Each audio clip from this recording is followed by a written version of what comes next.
Good evening, my fellow Americans. Welcome to the new Dakota Boys Talk Movies. Coming to you from the National Mall. We're doing this episode after the new president has been instated and the world is going on. So there you go. It's nice to know. That's right. The bombs haven't fallen just yet, people. It's nice to know the world is still spinning and life is going on, and we'll see what happens in the days to come. But on that note of having a new president in the White House, we are going to talk about some of our favorite movie presidents. There has been, even outside of the movies that are based on true stories where John F. Kennedy's in it or John Adams is in it, or it's a biopic about George Washington or Abraham Lincoln or something, there has been many fictional U.S. presidents also. And so we kind of, on our list, have done fictional presidents. We didn't do any that were, like the historical accounts or things like that, just because, I don't know, it just seems more interesting to talk more about the fictional presidents than get into the whole details of how accurate portrayals were and things like that. And so we're going to go on and talk about some of our favorite fictional movie presidents. Yeah, for you fans of Pearl Harbor, fortunately, we won't be talking about the FDR from that movie. Standing up. If I can stand, we can beat those beep. Because I don't know if we're allowed to say that politically incorrect term that we called the Japanese during the 40s. But, and everyone from nobodies to movie stars have played presidents over the years. And so, Dakota, let's just dive right in. Let's just jump into that cesspool that is Washington, D.C., and let's pull out one of your favorites. So what's the first one you want to talk about? I think it's funny you said nobodies have played the president. Well, my first pick isn't just not a nobody. He's actually one of the biggest names in film of all time. Ooh. I'm referring to Jack Nicholson. Yeah, Jack Nicholson. He played President Dale in Mars Attacks. Yes, and so here you have a very well-known actor playing the president in a very forgotten movie. It had its charm. It had its charm, and it had its day. It had a pretty good following for a long time. It's just kind of like not talked about much today. Yeah, I think that's just the way things go. I mean, these movies kind of get cult followings, and then the cult kind of just slowly teeters off. Yeah. Before you get into the whole president aspect of this movie, the funniest thing about Mars Attacks is how it's like one of the early movies I remember seeing Jack Black in, and he plays like a hardcore military nut who wants to like join the army, and it's just funny to see him like that. But sorry, so go on. Okay. I don't know. I'm not quite sure how many of you saw this movie, but back in the day, this movie was like kind of big news. It was one of Tim Burton's movies, and it just had like this all-star cast. Everybody was constantly talking about it. Unfortunately, it also came out the same year as another movie that had aliens invading the planet and destroying everything. So that got a slightly bigger following. Yeah.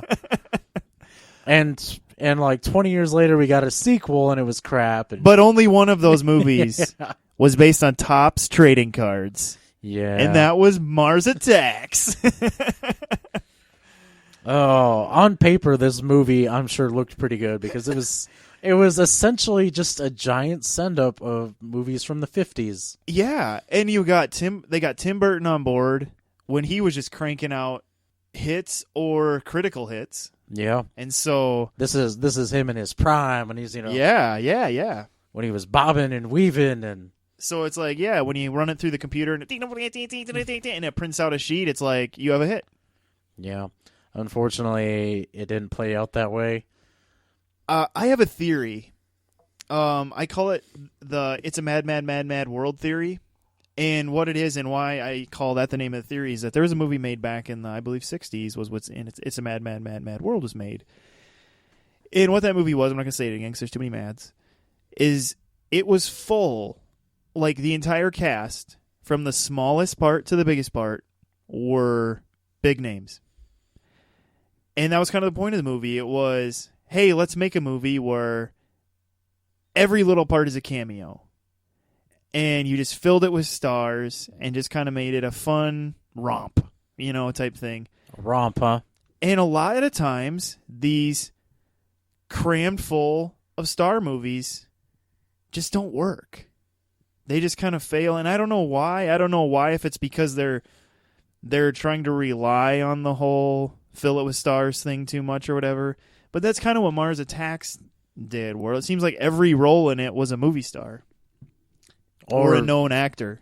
Or a soon-to-be movie star. That's true. There were some not quite knowns. This had a young Natalie Portman. It would have been after she was in The Professional. Yeah, she was the president's daughter, right? Yeah, who ends up becoming the president through the line of succession. That's right. Simply because everyone else is dead. Yeah, spoiler alert, but yeah. And then, of course, you saw young Jack Black. And yep.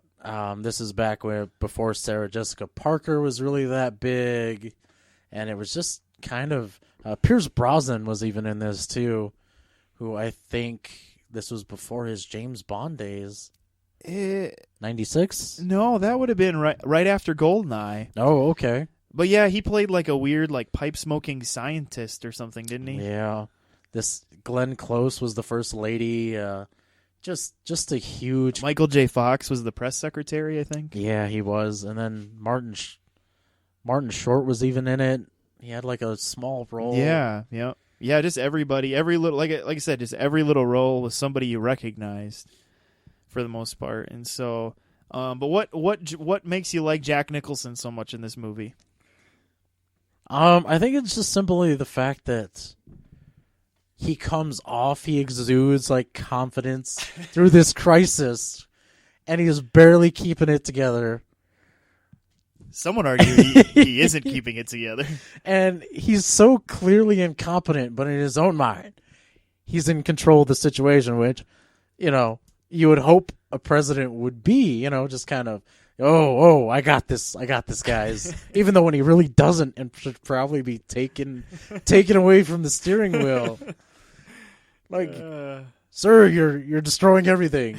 And then, of course, probably the biggest laugh I get out of watching him as a president is there comes in a scene in the movie where he gets cornered. He's essentially at the mercy of these Martians, and he gives this big rousing speech, and then they just kill him.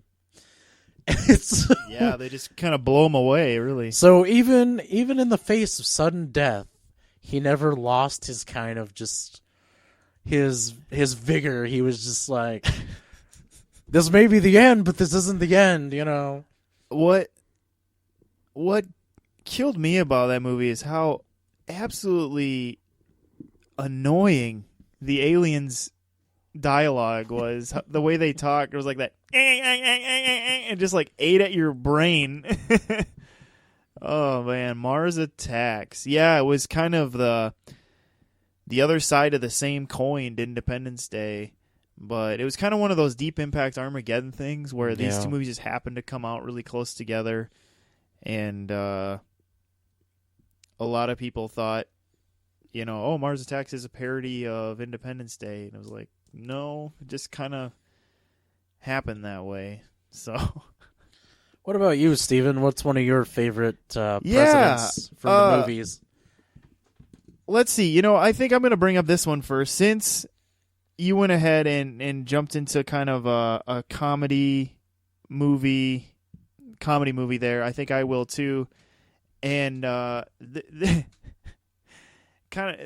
this one's kind of my offbeat choice, but I just think his role in this is just hilarious. Well, he does three roles in it, but it's Peter Sellers as President Muffley in Dr. Strangelove, or How I Learned to Stop Worrying and Love the Bomb. You want to talk about confidence?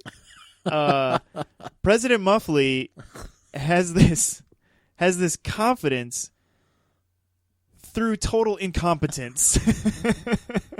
He's probably one of the most incompetent presidents ever in a movie, and they just do these ridiculous moments where he's talking on the phone with this Russian guy, Dmitri, and just you don't hear the Dmitri side, so this is just where Peter Sellers just shines. You just see his comedy where he's just on the phone like, Dmitri, just like talking to this Dmitri on the phone.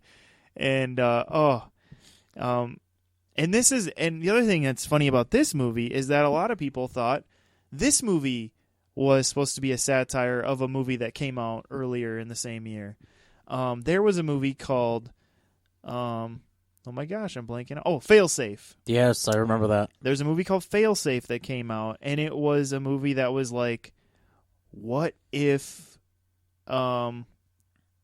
we were right on the brink of starting a nuclear war with Russia and things like that. And that's what that movie was about, kind of these like sweating bullets moments of releasing the bombs or not type things, and that's what Failsafe was. And that's what Dr. Strangelove was to a point, but it was just meant to be a political satire. And Stanley Kubrick is the one who wrote Dr. Strangelove, and it just happened to come out during the same time period, and it just kind of was it was just kind of looked at that way, but it really wasn't meant to be. It was just meant to be kind of a political satire in general, and just a goofy take on the world situation, because it was like a time when it was really tense, where kids were practicing hiding under desks because I was going to save them from a mushroom cloud of a bomb going off, and things like that, where we just didn't know what was going to happen. And so I think just in the midst of that, you have these people just kind of like try to find some sort of humor in those tense situations. And Dr. Strangelove is just, if you want to see a movie that is bizarrely confusing and just like you gets over and you don't know how you feel about it exactly, but you just know it was kind of funny as you were watching it, that would be this movie. Yeah, I think it's funny you picked this president, because easily he's one of those presidents who has the best line in his movie. Oh yeah. Which would be, Steven, come on. Gentlemen, there's no fighting in the war room. Yeah. And the way he said it and the seriousness of it just makes you go, what? Yeah, they're just, yeah, just so funny. And I mean, and then he's playing off of George C. Scott's character, who's just like a general who's just ready to just shoot anyone in the face. It feels like he's just so like tensely on edge, like, yeah, let's do this, like America. And so and what's funny is you have a story about George C. Scott in this movie, right? Like of how Stanley Kubrick tricked him. Yeah, because how did that go though? Like George C. Scott didn't think that the takes that ended up in the movie were the real takes or something? Yeah, essentially what they would do is apparently George C. Scott had no idea this was like a comedy. Yeah, he was trying to play the character like straight. Yeah. Like really straight. And apparently it took take after take, and he kept playing it straight, and he's like, okay, well, just do one where you're just like over-exaggerating. And he's like, I'm assuming he just kind of rolled his eyes and like, let's do it. I'm sick of this crap. Let's do it. And those are the takes that ended up in the movie. Yeah, just kind of funny how that worked out, because George C. Scott just does end up coming across as just like hilariously like ridiculous in his own right, but you just can't beat, well, and one of the other characters Peter Sellers plays, Dr. Strangelove, who's just another great character from the movie, but oh man, President Merkin Muffley. Just too good, and just a great movie president. So was that really his first name? Yeah. Oh my god. It was like, that's the thing with this movie. It's just like, okay, it's already like a ridiculous movie, and he's an incompetent idiot. Let's just give him a dumb name, And so yeah, President Muffley. But yeah, let's go on to your next one, Dakota. All right. Well, I hit you with the incompetent president. It's time to hit you with the compassionate president. And that would be, although he's technically not a president, I'm referring to the character of Dave from the movie Dave. Yeah, he's kind of a trickster. Yeah, he's kind of incognito as the president. The president's name was Mitchell, last name Mitchell.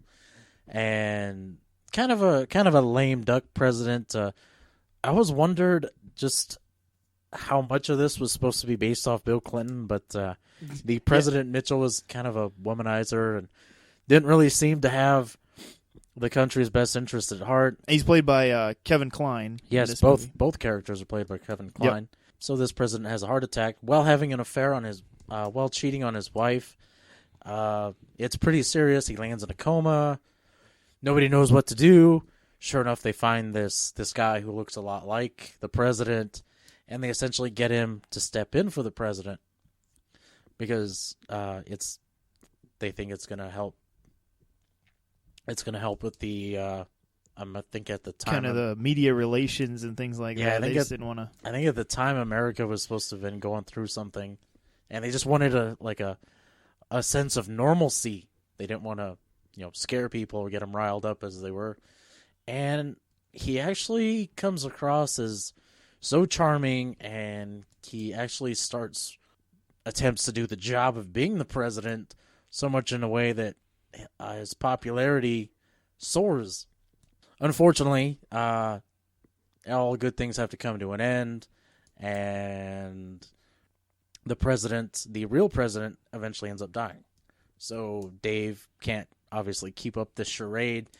So he fakes his own death, which technically wasn't his own. It's kind of convoluted there, but I really kind of just love this movie because of how it portrays like somebody who could kind of come off as simple, how at the same time they're actually very intelligent and hardworking, and how just by attempting to do good, they can inspire other people.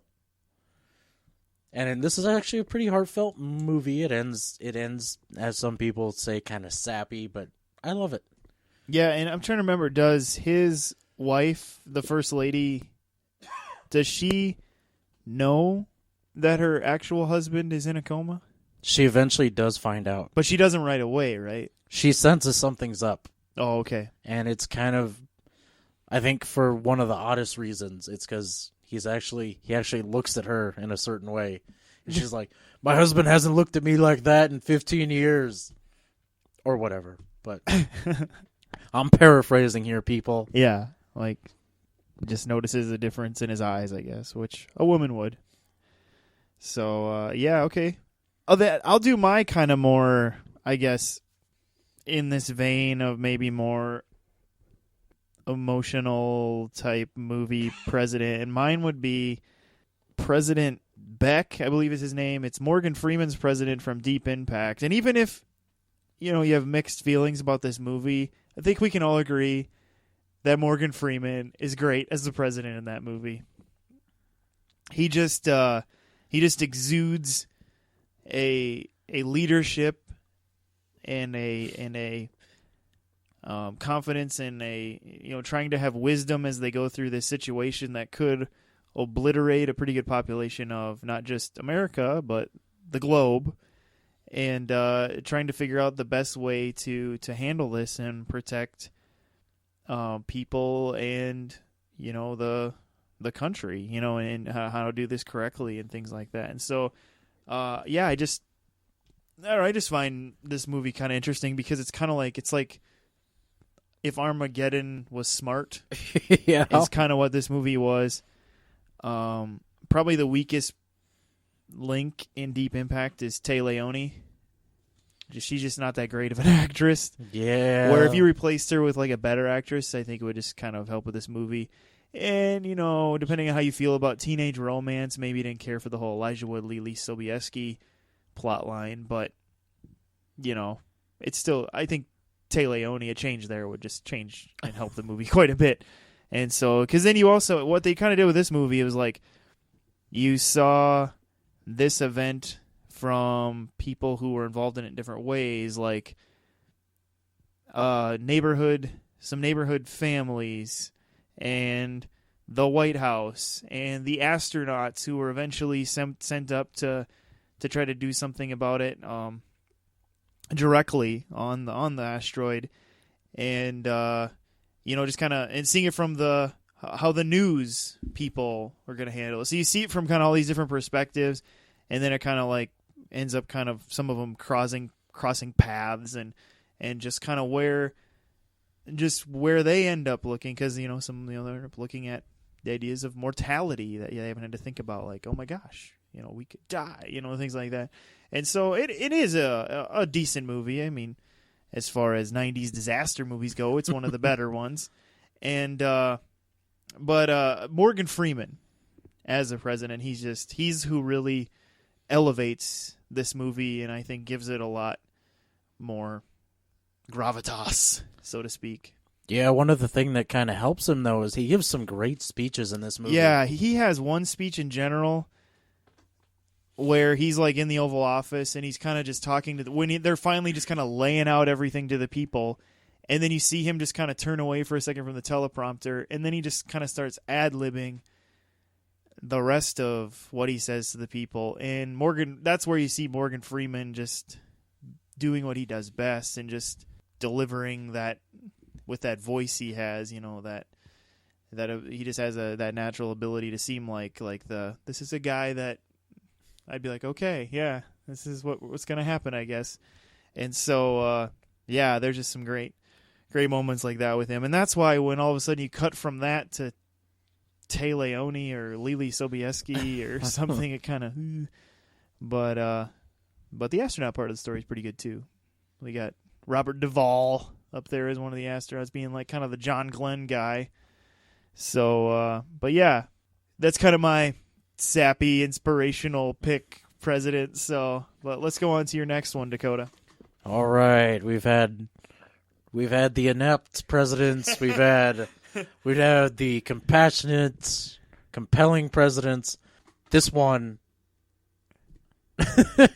there's no way to describe except awesome. Yeah, time for the awesome presidents. Yeah, that's right.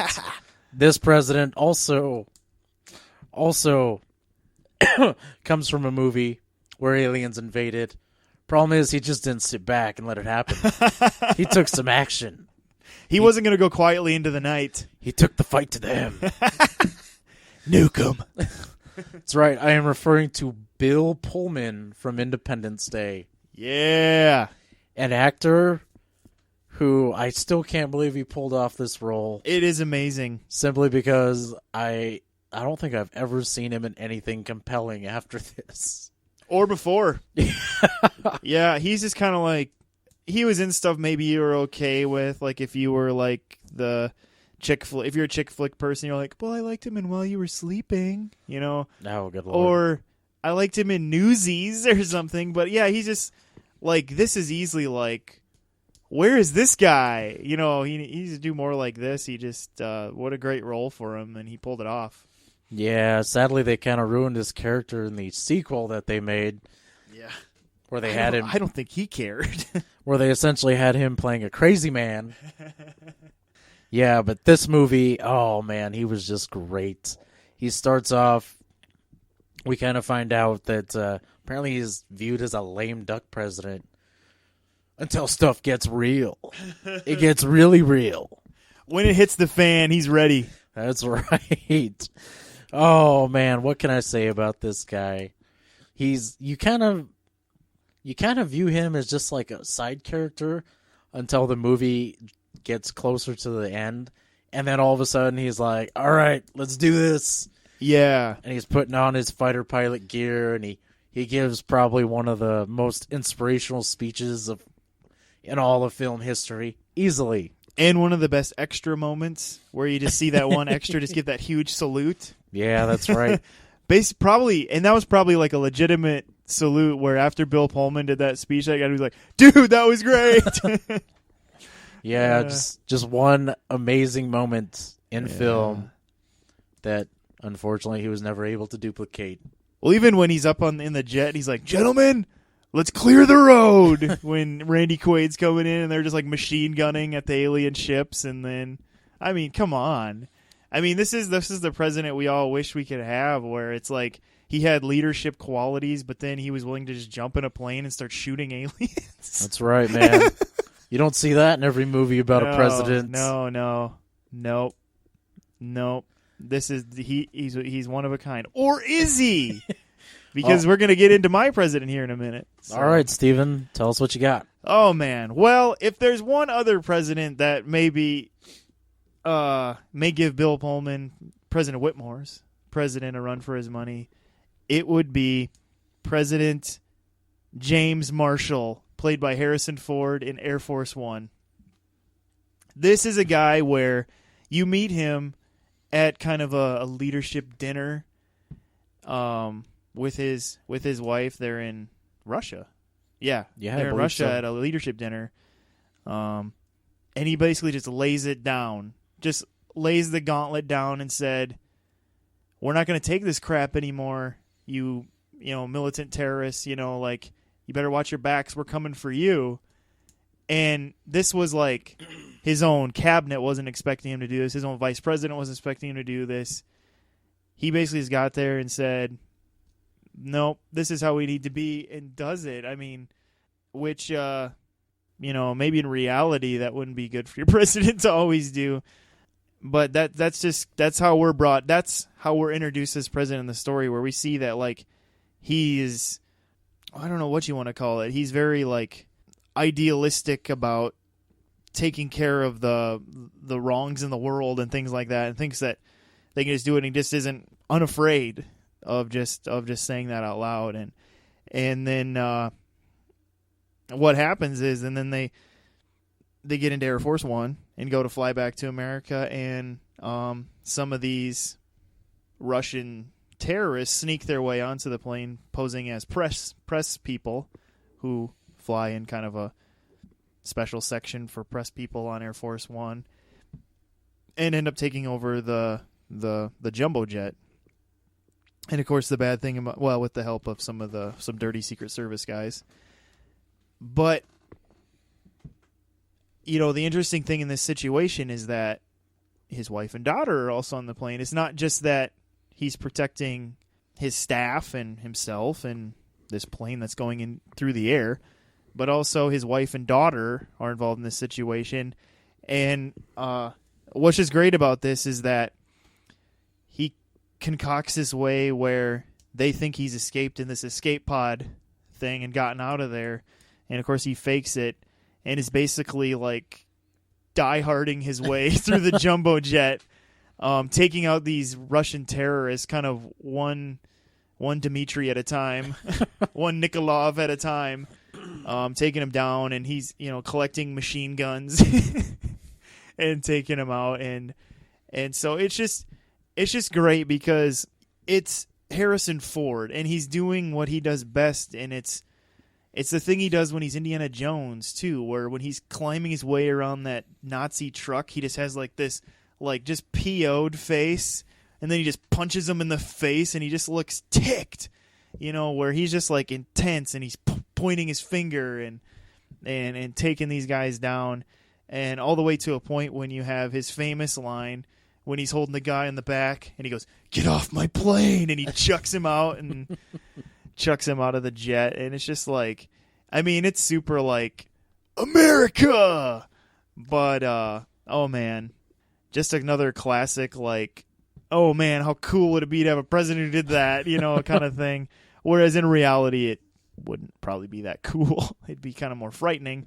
But that's what's great about fictional presidents is we can live out some daydreams by having these crazy situations and how it goes. And plus, the other great thing about Air Force One is that sometimes the good guy's only as great as the bad guy. And a guy who we love to bring up on this show, who's just awesome, Gary Oldman, plays the main Russian guy on the jet, and he's just great. He's just great. I mean, because he's just as intense. So you have like intense Harrison Ford and intense Gary Oldman just kind of pairing off, not pairing off, but going up against each other. Yeah, you got to really hand it to Gary Oldman because he could pull off accents. I don't know if what he was doing was like a good Russian accent because I don't spend a lot of time with Russian people. I just know that every time he's angry, he screams some random Russian word, and I just assume, yeah, he probably just swore in Russian. But yeah, as far as how his Russian sounds, I don't know. It's kind of like, as far as I know, as Russian goes, Chekhov from Star Trek apparently had a bad accent. No, that's all I know. that isn't shocking to me. Yeah. I would believe that. I would believe that a lot of the accents on Star Trek probably weren't great. Oh yeah. So, although maybe her Swahili was good. So Okay. I don't know when she did her Swahili songs.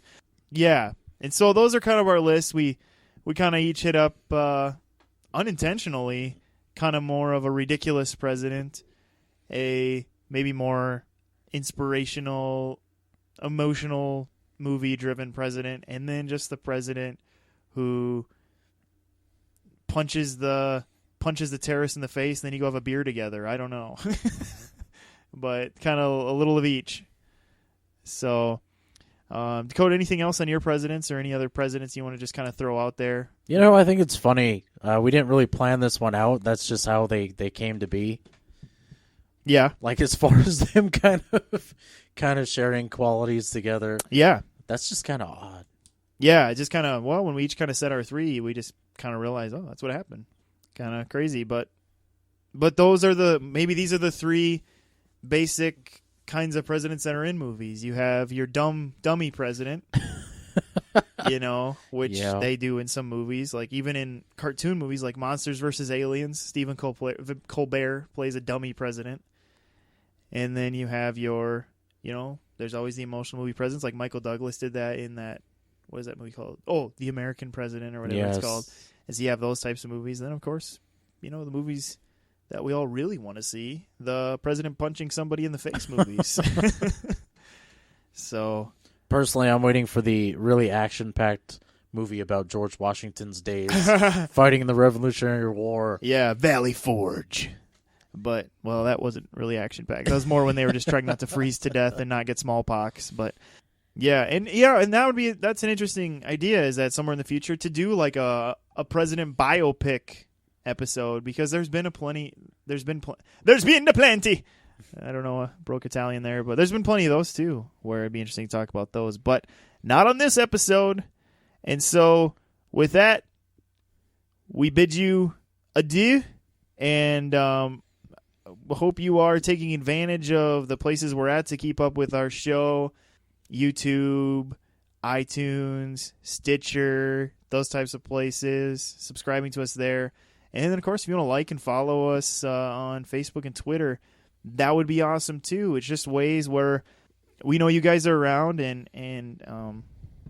know you're there and paying attention to the things we're doing. It means a lot to us when you do that, and so we hope you do. And as always, on any of those places, in the comment sections on our Facebook page, any suggestions, comments, criticisms you have about the show, we'd be up for hearing those. We're always up for what you want to hear, because obviously you're the ones we hope are listening and keep on listening. So any suggestions or anything you have like that we could do on the show, we'd love that too. We love ideas. So yeah, so we hope you're doing that. So thanks for listening. This is Steven.